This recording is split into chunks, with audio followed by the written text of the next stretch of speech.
Well, welcome back. I thought I'd give another go to the crosstalk resistance adaptive noise canceller, or as it's sometimes known, the symmetric adaptive decorrelator, which takes two speech signals, say, or music, it doesn't matter, which are uncorrelated, of course, from different sources, and separates them out into hopefully two different channels, one without the other. Of course, in practice, there's always crosstalk between one and the other, but even though it's supposed to be crosstalk resistance.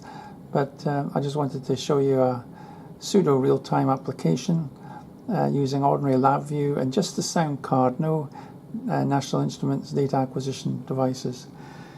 Got two microphones connected into an amplifier. This is a good amplifier, but you could use a cheaper one.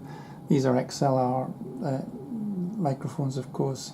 They need phantom power, but again, you don't have to have this. You can use cheaper microphones. Goes into the sound card, and the sound card's used for the stereo input for both channels and a mono output for the recovered channel, which I can switch between. I'm going to record the result, and without more ado, let's turn the radio on first. It's one of my sources, and hope that's not just adverts, but it doesn't really matter what it is that's on there.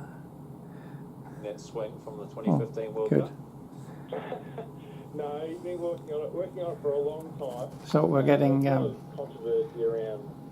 radio there. That's good, and my voice, and let's set it on to channel 1, and I'm going to record it now.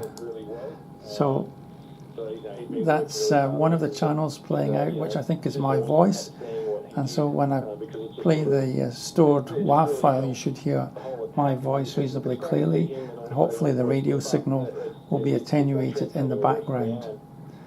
Now I'm going to go over here and switch to channel 2, and when I'm on channel 2 now, you probably won't hear me as loud, and you should hear the radio now.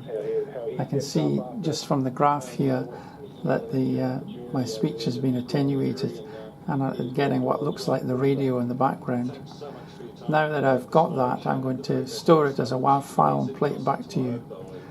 So I'll just stop the recording, and store it as a WAV file.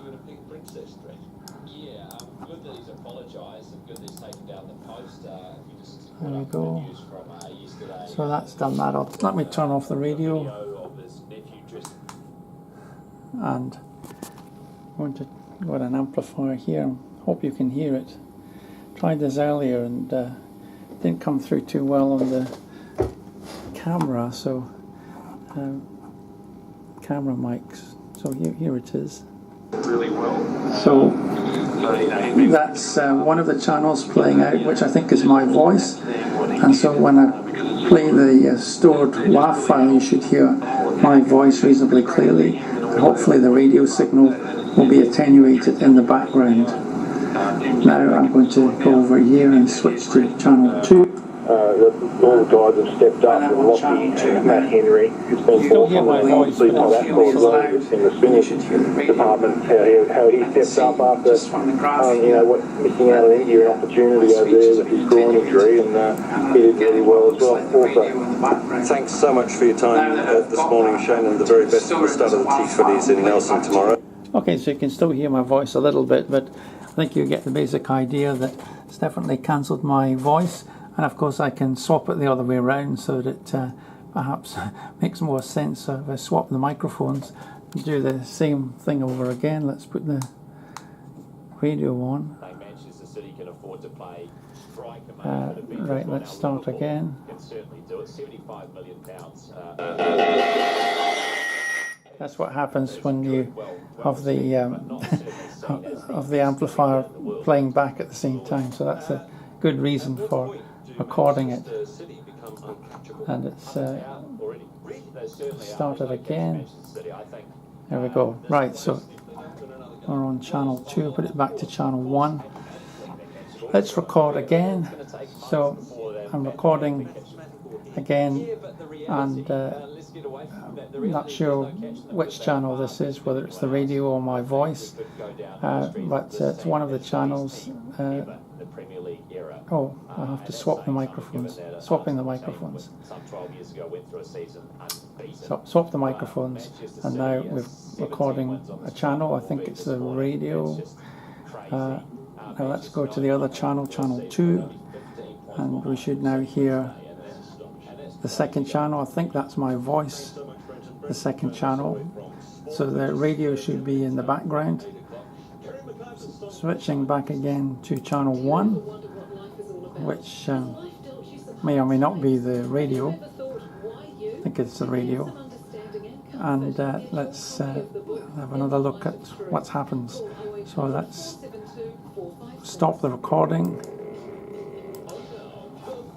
and save it. You can hear the adverts back on again.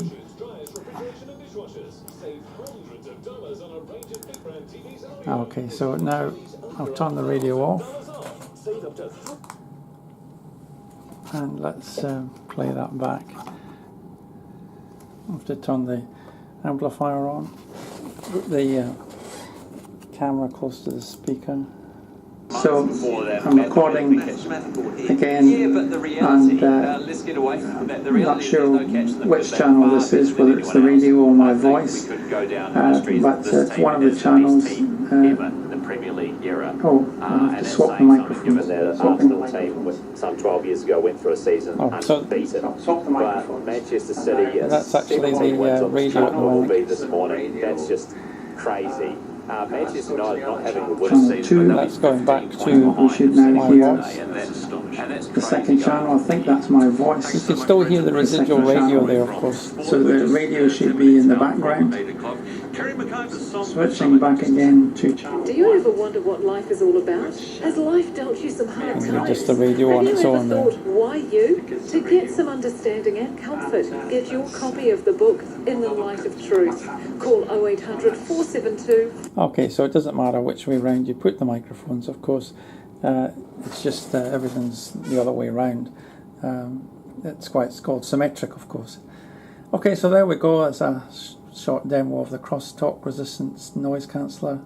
It's quite interesting way to program it. What I've done is I've used the sequence structure to do the main loop, which is an infinite loop. When I come out of the loop, I stop it, and then it writes the stored data to a WAV file. Not the best way to do it. You should really use a state machine, but often when you're doing research, you don't have time to do all the little finesses, so it's you can lash something up and get a result. That's all that really matters. So there we go. Thank you very much.